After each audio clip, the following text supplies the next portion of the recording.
Good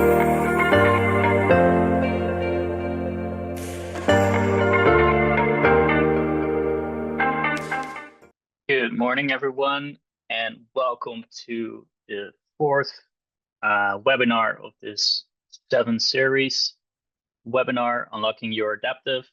I'm JP. I'm a solution consultant from Revelwood, a global Workday Adaptive Planning partner. We've created this series to show you quick ways to make your planning more efficient and more impactful. So today's going to be about performance and efficiency gains. When we talk to finance teams today, this theme comes up quite a lot. There's never enough time in a day.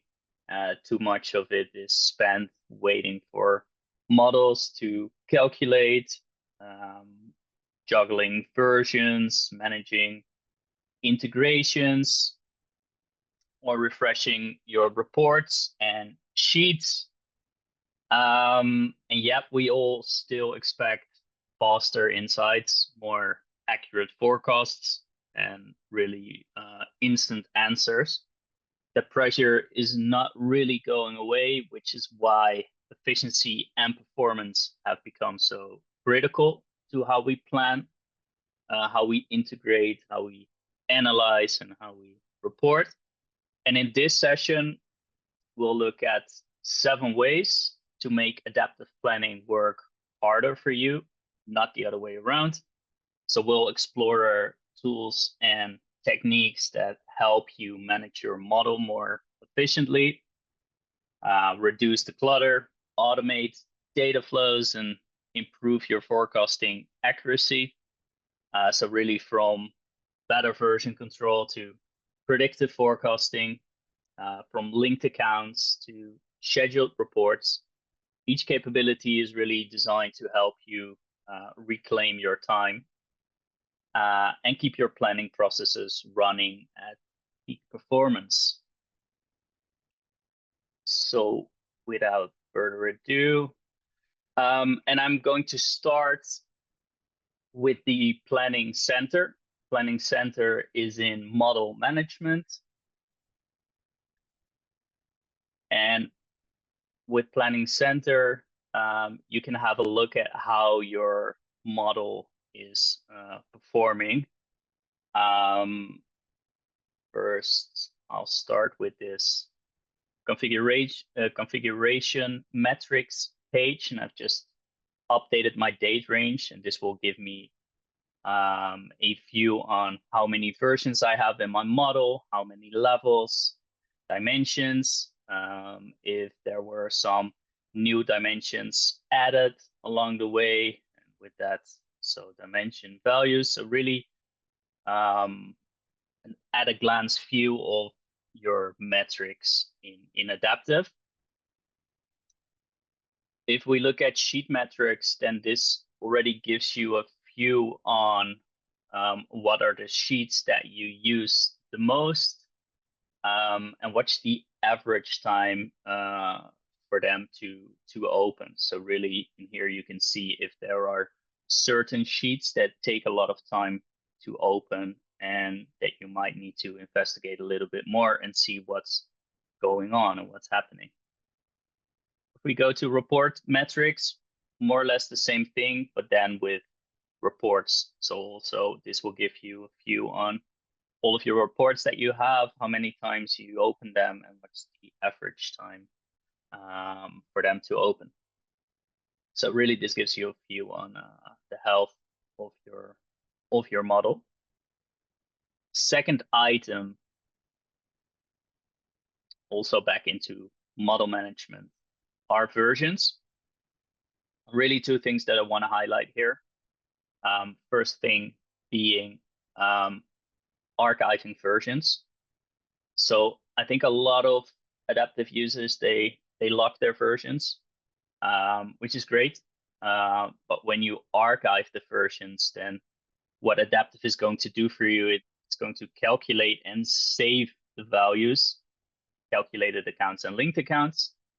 and that dramatically improves your sheet performance on that particular version. So it speeds up things quite significantly. So that's archiving a version. Second item that I want to highlight is really be mindful of the number of historical periods that you have within your version, because that can also have a significant impact on your performance. So be mindful of that. The third topic is linked accounts versus formulas. So linked accounts, they tend to perform much better than default formulas. And also added benefit of linked accounts is that they automatically inherit the dimensionality. So if we take this example of product revenue, I'm going to open up this product revenue group B, which is linked to my product sales cube, and it's linked to gross revenue. So if you want to make an account a linked account, you tick the box, and then you can select the account that you want to link to. So that's linked accounts. The fourth topic is design integrations versus import data. Really, I think almost everyone knows import data, where you can download a template, copy paste your data into that template, and use that for uploading into, for instance, into your actuals version within Adaptive. But with that process means that all of the manual transformation and copy and pasting, you need to do that in Excel. And with design integrations, you set that process up once, and then you can just rerun it on demand or put that import into a schedule. So really, design integrations allows you to load data from multiple data sources. So not just your flat file, but also pre-configured connectors like Workday or NetSuite, or you can build your own connectors using custom cloud data source. And for instance, that could be connection to a data warehouse or Google Sheets or some other tool that provides an API. And then when you have that data source, you can transform your data using SQL columns. And I have one example in here. So the last 4 columns, they're all uploaded by the Excel file, and this SQL column, I added that to this data load. So for instance, if you wanna create additional IDs or codes, things like that, you can use SQL columns to do that data transformation. Once you're done with that, you can put the data into a loader, which will automate the data mapping for you and make sure the data is imported into your model. And another thing that I want to highlight is that you can, of course, import data, but you can also import metadata. So that's also something that could improve your efficiency if you don't have to manually add your new GL accounts or add your new dimensions or levels. Then moving on to predictive forecasting. Might be a little bit of a weird one in this list, but it really helps with creating your forecast much faster and more accurate. And how predictive forecasting works in Adaptive is that Adaptive can create a predictive forecast for you based on your historical information. And for instance, you can also add additional data sources like your CPI or weather data in order to make your forecast more accurate.